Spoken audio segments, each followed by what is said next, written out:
ہر بالغ مسلمان پر روزہ فرض ہے، چاہے وہ مرد ہو عورت ہو۔ کب سے کب تک؟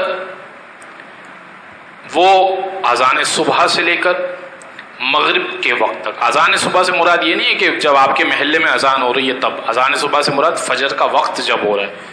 جو آپ کیلنڈر کو فالو کرتے ہیں اس میں فجر کا وقت مثال کے طور پہ لکھا ہوا ہے 4:45 بجے، 4:45 لکھا ہوا ہے، تو بس اس سے ذرا سا پہلے آپ روزہ اپنا بند کر دیجئے، 5-7 منٹ 10 منٹ کا فاصلہ رکھ کے کھانا پینا اور دیگر جو مبتلات روزہ اس سے پرہیز کرنا شروع کر دیجئے، روزہ اسٹارٹ کر دیں آپ، تاکہ آپ کو یقین ہو جائے کہ میں نے وقت کے اندر اندر روزہ شروع کر دیا، اور مغرب تک یہ آپ کا روزہ چلے گا۔